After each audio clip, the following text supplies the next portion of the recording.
दोस्तों आज हम लोग बात करेंगे ग्रीन रिवॉल्यूशन। ग्रीन रिवॉल्यूशन का बेसिक मतलब जो है वो है introduction of new farming techniques या use of technology for the purpose of farming agriculture. ये बेसिकली यूएसए के एक एग्रो साइंटिस्ट थे, नॉर्मन बोरलॉन्ग।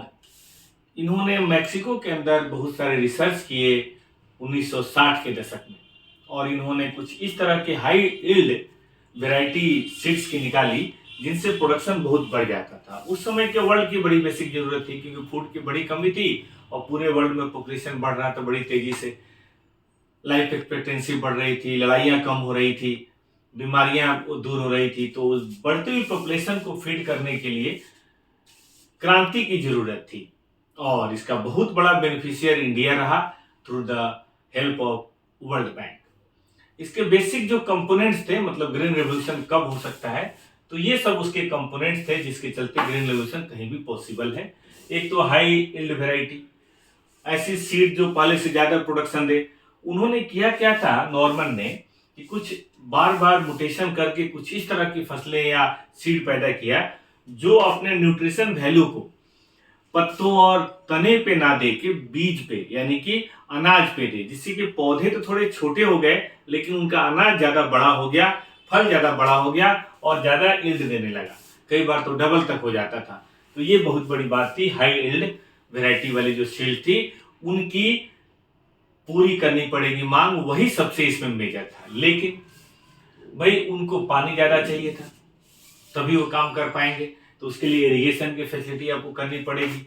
एकदम आप मानसून पर डिपेंड होकर उनसे आप फसल नहीं ले सकते हैं।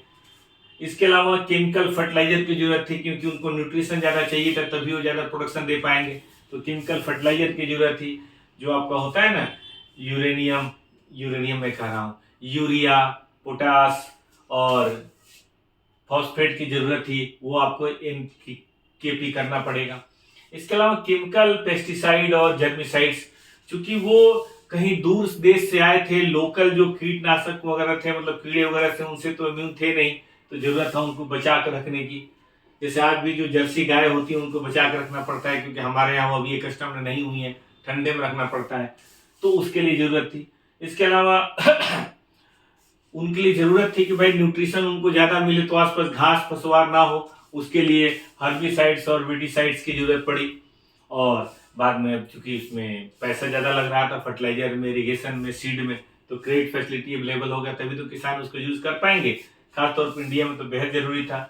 स्टोरेज करना पड़ेगा क्योंकि डिस्ट्रीब्यूशन से पहले उसको रखना पड़ेगा, प्रोडक्शन एकदम से बढ़ जाएगा, और फिर पूरे देश को अगर खिलाना है तो डिस्ट्रीब्यूशन सिस्टम भी डेवलप करना पड़ेगा। तो ये 5-6 बातें थी जो बेहद जरूरी था ग्रीन रिवोल्यूशन का, और इंडिया इसका बड़ा बेनिफिशियर रहा, इंडिया में हुआ। जय जवान जय किसान के नारे के साथ यहाँ पे शुरुआत हुई, और इंडिया ने 1960 का दशक खत्म होते होते गेहूं और 80 का मतलब 70 का दशक खत्म होते होते धान के अंदर सेल्फ सफिशियंसी कर ली थी। अब इसका पॉजिटिव इम्पैक्ट ये रहा कि इंक्रीज इन यील्ड हुआ, इंक्रीज इन इनकम हुई, लेकिन क्या कोई निगेटिव इम्पैक्ट भी था? जी हाँ, ग्रीन रिवोल्यूशन अपने साथ कुछ बुराइयां भी लेकर आया। इनमें सबसे बड़ी बात थी inter regional disparity.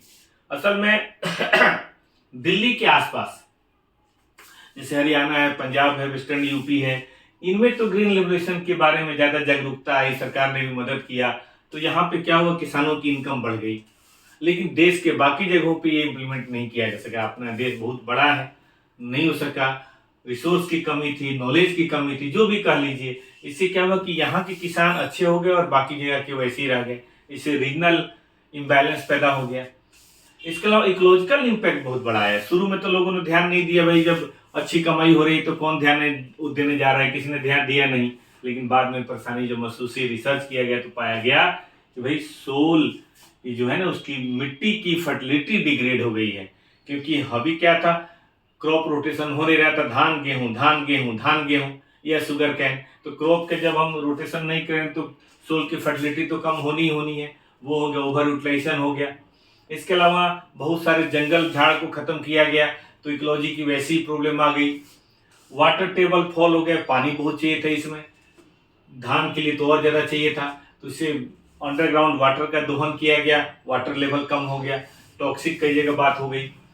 Environmental degradation हो गया, जंगल वंगल को साफ कर दिया गया, कुछ जानवरों के जो नेचुरल आवास थे वो कम कर दिए गए, उससे प्रॉब्लम हो गई। पेस्टिसाइड का ज़्यादा इस्तेमाल करने से पक्षी वगैरह पे बड़ी प्रॉब्लम आई। टॉक्सिक लेवल फूड चेन में हो गया, देखा गया कि इंडिया में जो बन रहा है उसमें इतना फर्टिलाइजर और पेस्टिसाइड है कि खाने के लायक ही नहीं है, हम पैदा करके ही क्या करेंगे। लेकिन वही है, बात टलती रही, पहले जो मिले वही से काम चलाते रहें। बट बाद में सब कुछ करने के बाद अब गवर्नमेंट ने ये सोचा कि नहीं, ग्रीन रिवोल्यूशन से काम नहीं चलेगा, रिवोल्यूशन एवर ग्रीन होना चाहिए, ऐसा जो हमेशा चलता रहे, सस्टेन्ड हो, है कि नहीं। इसके लिए हमें green methods led green revolution को लाना पड़ेगा, जिसके अंदर हम नेचुरल फार्मिंग वगैरह की बात करें, जिसके अंदर कम पेस्टिसाइड से काम हो, कम फर्टिलाइजर से काम हो, नेचुरल फर्टिलाइजर से काम हो, कम पानी से काम हो, ऐसी वैरायटी जो इन सबको बर्दाश्त कर सके उसको डेवलप किया जाए। तो उन मेथड पे काम करने की बात हो रही है। तो green revolution is converted into ever green revolution which is green revolution led. ठीक है, इस पे जीएस के बड़े अच्छे क्वेश्चन बनते हैं आपका मेंस का, और बाकी पीटी में तो खैर ये कोई न कोई बात आ ही सकती है, भी कौन सही है या कौन सही नहीं है। ठीक है दोस्तों, तो इसको एक बार रिवाइज कर लीजिएगा।